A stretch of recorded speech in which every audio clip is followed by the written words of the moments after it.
Doctor, हाँ जी। ये prostate cancer क्या होता है? प्रोस्टेट कैंसर जो है कि ग्रंथि यानी एक सेक्सुअल ऑर्गन जो होता है पुरुष में, उस प्रोस्टेट ग्रंथि में जब कैंसर होता है तो उसे हम प्रोस्टेट कैंसर कहते हैं। ये वैसे तो बहुत ही स्लो होता है ग्रोथ में, इसलिए इसे कई हद तक दिखाई नहीं देते हैं। यही उसकी गलत बात भी है कि क्योंकि इसके लक्षण नहीं होते हैं, इसलिए जब ये पकड़ में आता है तब ऐसा भी हो सकता है कि बहुत देर हो चुकी हो, स्टेज में हमें ये कैंसर पकड़ में आए।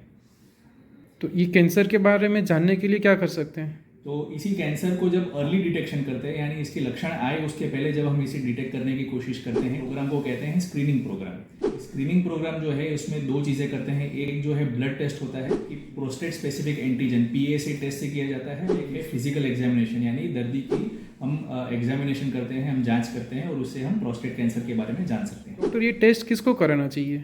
ये टेस्ट जो है कोई भी पुरुष 50 साल की ऊपर की उम्र का हो या फिर फैमिली हिस्ट्री हो, यानी जिसके पिताजी को या उसके ऊपर वाले जनरेशन में किसी फैमिली मेंबर को प्रोस्टेट कैंसर की हिस्ट्री हो, इन लोगों को प्रोस्टेट कैंसर की स्क्रीनिंग जरूर से करवानी चाहिए।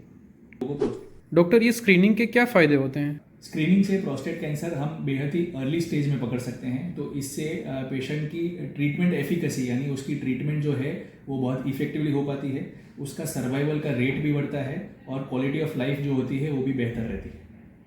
डॉक्टर, ये प्रोस्टेट कैंसर के लिए क्या क्या ट्रीटमेंट हो सकती है? जो प्रोस्टेट कैंसर्स हम स्क्रीनिंग से पकड़ते हैं वो अर्ली स्टेजेस के होते हैं, तो इसे हम रिस्क असेसमेंट करने के बाद पेशेंट को यूजुअली 3 ऑप्शंस दिए जाते हैं। अगर इनको ये बहुत ही अर्ली स्टेज में है और स्लो ग्रोइंग कैंसर हम पाते हैं इसे, तो फिर हम इन पेशेंट्स में एक्टिव सर्वेलेंस या पेशेंट्स को रेगुलर चेकअप पे रेगुलर फॉलोअप में रखते हैं, टाइम इन पे उनकी टेस्ट करवाते हैं, जांच करते हैं और उसके हिसाब से आगे ट्रीटमेंट करते हैं। दूसरा ऑप्शन होता है सर्जरी, इसे बोलते हैं रेडिकल प्रोस्टेक्टोमी, यानी प्रोस्टेट ग्रंथि और उसके आजू बाजू के जो सराउंडिंग ऑर्गन्स होते हैं या टिश्यूज होते हैं उसे हम निकाल के रिपेयर करते हैं। और एक तीसरा ऑप्शन होता है रेडियोथेरेपी, यानी रेडिएशन की ट्रीटमेंट दी जाती है। तो ये 3 ऑप्शंस हैं प्रोस्टेट कैंसर के लिए।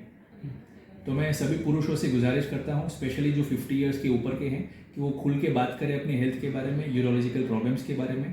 और जो भी 50 ईयर्स के ऊपर वाले पुरुष हैं वो खुल के एक्टिवली पार्टिसिपेट करें स्क्रीनिंग प्रोग्राम्स के अंदर, जिससे हम प्रोस्टेट कैंसर जल्दी पकड़ पाएँ, उसकी इफेक्टिवली ट्रीटमेंट कर पाएँ और आपकी क्वालिटी ऑफ लाइफ इंप्रूव कर पाएँ।